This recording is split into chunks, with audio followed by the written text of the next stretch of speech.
Assalamualaikum warahmatullahi wabarakatuh.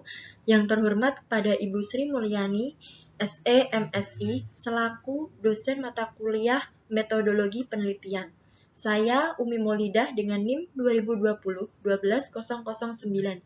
Di sini saya akan mempresentasikan proposal penelitian yang berjudul Pengaruh Layanan Samsat Keliling (Samsat), Sanksi Perpajakan, dan Kesadaran Wajib Pajak terhadap Kepatuhan Wajib Pajak Kendaraan Bermotor. Studi empiris pada kantor Samsat Kabupaten Kudus. Selanjutnya, ada latar belakang dari penelitian ini. Yang pertama, kepatuhan wajib pajak kendaraan bermotor sangatlah penting. Apabila wajib pajak terus melakukan pelanggaran, kepatuhan, dan pelalaian terhadap pajak kendaraan bermotor, maka akan berakibat pada potensi penurunan penerimaan pendapatan daerah. Untuk mengatasi masalah tersebut, perlu ditingkatkannya kepatuhan wajib pajak kendaraan bermotor, yaitu dengan mengoptimalkan pelayanan terhadap wajib pajak kendaraan bermotor dan meningkatkan kinerja sistemnya. Latar belakang yang kedua, yaitu salah satu faktor yang mempengaruhi kepatuhan wajib pajak kendaraan bermotor ialah pelayanan dan kinerja sistemnya. Maka dari itu, layanan Samsat keliling dan sistem e-Samsat sangat berpengaruh pada kepatuhan wajib pajak karena mempermudah wajib pajak dalam membayar pajak kendaraan bermotor. Dengan adanya sistem e-Samsat, wajib pajak dapat membayar pajaknya kapan dan dimanapun berada. Faktor lain yaitu sanksi perpajakan dan kesadaran wajib pajak, di mana dengan adanya sanksi pajak, masyarakat akan taat dan patuh terhadap kebijakan yang ada. Selain itu, kesadaran wajib pajak merupakan faktor yang sangat menentukan bagi kepatuhan membayar pajak karena bersumber dari wajib pajak itu sendiri. Yang selanjutnya, ada identifikasi masalah. Dalam penelitian ini, terdapat dua identifikasi masalah. Yang pertama, pada tahun 2019 sampai 2021, jumlah kendaraan bermotor di Kabupaten Kudus mengalami peningkatan, di mana jumlah wajib pajak dan jumlah penerimaan pajak kendaraan bermotor juga akan meningkat. Yang kedua, di antara tahun 2019 sampai 2021 masih ada tunggakan pada wajib pajak kendaraan bermotor di Kabupaten Kudus. Hal tersebut menunjukkan bahwa masih rendahnya kepatuhan wajib pajak dalam membayar pajak kendaraan bermotor. Yang selanjutnya, ruang lingkup. Ruang lingkup dari penelitian ini yaitu yang pertama, objek penelitian pada wajib pajak kendaraan bermotor di kantor Samsat Kabupaten Kudus. Yang kedua, variabel dependennya yaitu kepatuhan wajib pajak kendaraan bermotor. Yang ketiga, variabel independennya yaitu layanan Samsat keliling, e-Samsat, sanksi perpajakan, dan kesadaran wajib pajak. Adapun rumusan masalah dari penelitian ini, yang pertama, apakah layanan Samsat keliling berpengaruh terhadap kepatuhan wajib pajak kendaraan bermotor? Yang kedua, apakah e-Samsat berpengaruh terhadap kepatuhan wajib pajak kendaraan bermotor? Yang ketiga, apakah sanksi perpajakan berpengaruh terhadap kepatuhan wajib pajak kendaraan bermotor? Yang keempat, apakah kesadaran wajib pajak berpengaruh terhadap kepatuhan wajib pajak kendaraan bermotor? Kemudian, tujuan dari penelitian. Yang pertama, menganalisis pengaruh layanan Samsat keliling terhadap kepatuhan wajib pajak kendaraan bermotor. Yang kedua, menganalisis pengaruh e-Samsat terhadap kepatuhan wajib pajak kendaraan bermotor. Yang ketiga, menganalisis pengaruh sanksi perpajakan terhadap kepatuhan wajib pajak kendaraan bermotor. Yang keempat, menganalisis pengaruh kesadaran wajib pajak terhadap kepatuhan wajib pajak kendaraan bermotor. Yang selanjutnya ada landasan teori dalam penelitian ini. Yang pertama menggunakan teori of planned behavior atau teori perilaku terencana yang dikemukakan oleh Fishbein dan Azien pada tahun 1988 yang mengemukakan bahwa metode analisis yang dirancang untuk berhubungan dengan perilaku.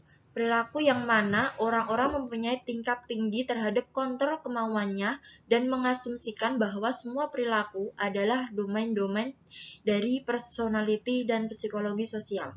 Teori yang kedua yaitu teknologi acceptance model. Teknologi acceptance model dikemukakan oleh Fred Davis pada tahun 1986 bahwa aplikasi pengembangan dari teknologi of recent action yang dapat digunakan untuk menganalisis faktor-faktor yang mempengaruhi diterimanya suatu sistem atau sistem informasi. Kemudian ada penelitian terdahulu. Pada penelitian ini menggunakan penelitian terdahulu yang pertama dari Maulana dan Septiani pada tahun 2022, yaitu pengaruh layanan samsat keliling, e-samsat, dan sanksi perpajakan terhadap kepatuhan wajib pajak kendaraan bermotor. Yang kedua dari Megayani dan Noviari pada tahun 2021, yaitu pengaruh program e-samsat, samsat keliling, dan kepuasan wajib pajak pada kepatuhan wajib pajak kendaraan bermotor. Yang ketiga dari Binasari pada tahun 2020, yaitu pengaruh pengetahuan kesadaran, sanksi, dan sistem e-samsat terhadap kepatuhan wajib pajak kendaraan bermotor. Selanjutnya ada kerangka pemikiran. Berikut ini merupakan kerangka pemikiran yang bersumber dari Sista tahun 2019 dan Gustaviana pada tahun 2020 yang telah dimodifikasi oleh penulis pada tahun 2023. Kemudian, adapun hipotesis yang pertama yaitu layanan samsat keliling berpengaruh positif terhadap kepatuhan wajib pajak kendaraan bermotor. Hipotesis yang kedua yaitu sistem e-samsat berpengaruh positif terhadap kepatuhan wajib pajak kendaraan bermotor. Yang ketiga, hipotesis yang ketiga, sanksi perpajakan berpengaruh positif terhadap kepatuhan wajib pajak kendaraan bermotor. Dan hipotesis yang keempat, yaitu kesadaran wajib pajak berpengaruh positif terhadap kepatuhan wajib pajak kendaraan bermotor. Untuk selanjutnya ada metode penelitian. Metode penelitian ini yang pertama adalah jenis penelitian. Jenis penelitian pada penelitian ini yaitu menggunakan data kuantitatif. Yang kedua sumber data. Sumber data dari penelitian ini menggunakan data primer yang diperoleh dari objek yang akan diteliti melalui pengumpulan data kuesioner yang disebarkan di kantor Samsat Kudus.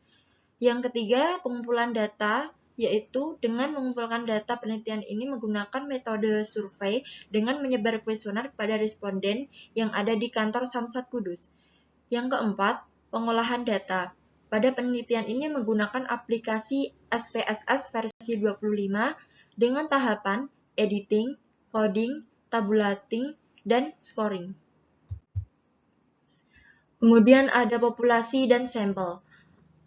Populasi pada penelitian ini yaitu dari wajib pajak kendaraan bermotor yang terdaftar di kantor Samsat Kudus. Kemudian sampel dari penelitian ini yaitu menggunakan metode purposive sampling dengan kriteria yang pertama, wajib pajak kendaraan bermotor yang terdaftar di kantor Samsat Kabupaten Kudus pada tahun 2021. Kriteria yang kedua, wajib pajak yang pernah menggunakan sistem e-samsat dan samsat keliling.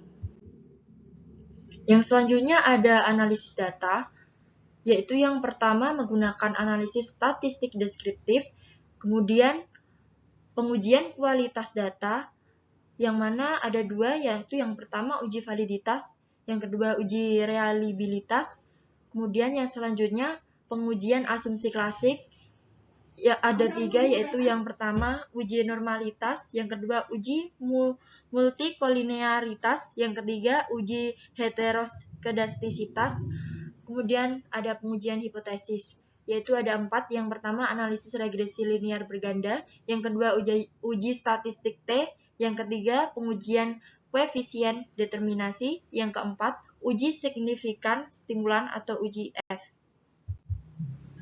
Terima kasih. Sekian presentasi dari saya. Apabila ada salah kata, saya mohon maaf. Saya tutup. Wassalamualaikum warahmatullahi wabarakatuh.